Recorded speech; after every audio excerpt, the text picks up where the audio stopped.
Boktai, the sun is in your hand.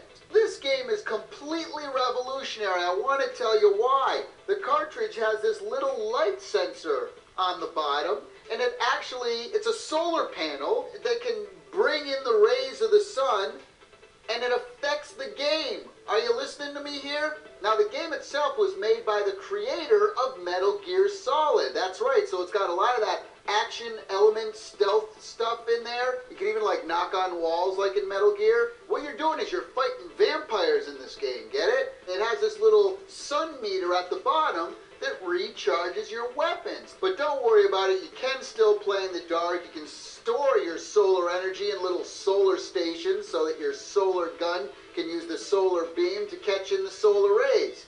Solar, what I'm saying here? The music and sound effects in this game are probably some of the best I've ever heard, and the voiceovers as well, the narration, unbelievable. The graphics are completely cool. You can drag around coffins, you can push objects, you can pull objects.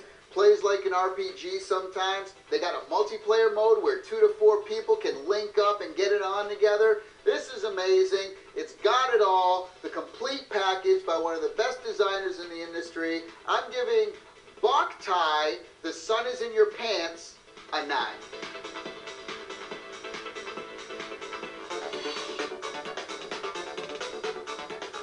All right, we're back. It's still Halloween, and we've got another scary game to talk about. Castlevania Lament of Innocence. It's the first 3D Castlevania game for the PlayStation 2. What'd you think of this one, buddy? How come I got to be the camel's ass? If the shoe fits. Well, this game reminded me a lot of Devil May Cry and Onimusha, that style of stuff. So, you know, I'm so used to Castlevania being in a 2D kind of deal that, you got that camel breath? All right. It was a little strange at first. Yeah, I was thinking the exact same thing. It doesn't really feel like the 2D Castlevania games because those games were all about jumping on platforms, and this game is much more about combo, button mashing, you know, on the ground kind of attacks. There are still some jumping areas, and there are still some puzzles that have to be solved by using your whip to swing and things like that. But the most fun to be had in this game is definitely when you're on the ground battling all the different hordes of bad guys that come after you. The other thing, though, that I didn't particularly care for too much was there's a big, like, kind of RPG element in this one where you have to constantly, switch your weapons out, and you have to deal with, health issues and all that kind of stuff. And to me, Castlevania was never about that. They've started to do this a little bit more, though, in the last few Game Boy Advance Castlevania games. They actually started to do a little bit more of this RPG-style stuff, and it's the same group of developers that worked on those GBA games bringing Castlevania to 3D, so I can understand why they went in this direction. And what they've done is you actually... Are you looking at me? No. You actually have this old guy that you meet that you hook up with, and he gives you all kinds of advice and tips, and...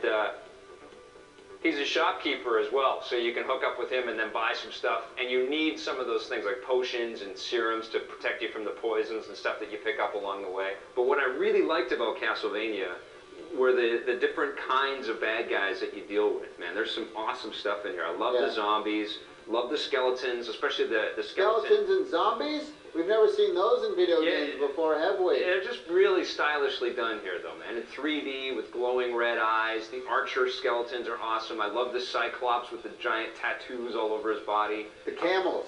Camels not so much. No camels in the game. Some of the camera angle issues, it's that whole kind of Resident Evil system where you can't go everywhere you want to go. There are some invisible walls. They show this, they'll show you like a great body of water, but you can't like jump into it, and you're expecting to, so you're just jumping into an invisible wall. The jumping in this game with the cameras is unbelievably hard. Yeah, I didn't really like it. But then they kind of make up for it by giving you all kinds of really cool combo attacks when you're on the ground. You've got weapons that you can pick up like axes and knives. And what if a really big fat person sat on us right now? Right. My head would be in his butt.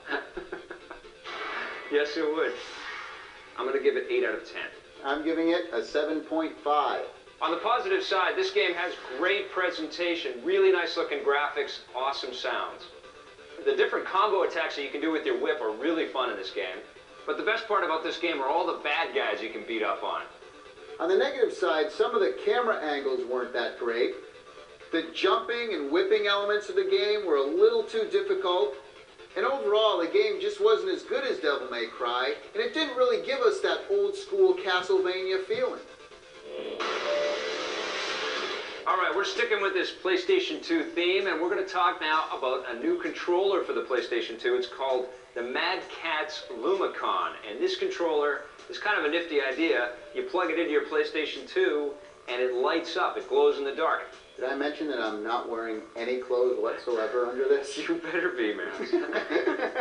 It's a little bigger than the PlayStation 2 controllers, but yeah, it is a lot like the PlayStation 2 controllers, which I love. You know, a lot of these companies, they try to deviate so much from something that's so perfect. The shoulder buttons are a little bit wider apart than on the regular PlayStation 2, but no big deal. You get used to it. It felt a little bit, to me, like the Controller S controller that Microsoft has for its Xbox. I'll tell you what I love about this controller is they have those rubber grips in the back of, you know, those two little humps that come down on the controller, you know. It also has a macro button as well. Right. So for all you cheating fighting people out there like myself, you can put in your combos and then just hit a button and recall them all. As far as lighting up, yeah, okay, it lights up. So it's a decent controller. It's $20, and it does come in a bunch of colors. What are you going to do? You're going to recommend the Lumicon from Mad Catz? I am going to recommend it. Okay, me too. On the positive side, the controller is only $20. The light-up effect is kind of gimmicky, but it's also kind of cool. And it's got the rubber grips and the good functionality with all the buttons. On the negative side, if you don't like larger controllers, then this one probably isn't for you. Although the light effect is kind of cool, we would have liked to have seen it a lot brighter. Hey, stick around. Tommy and I are going to be right back with a look at Grab by the Ghoulies for the Xbox. The camel, however, won't be back.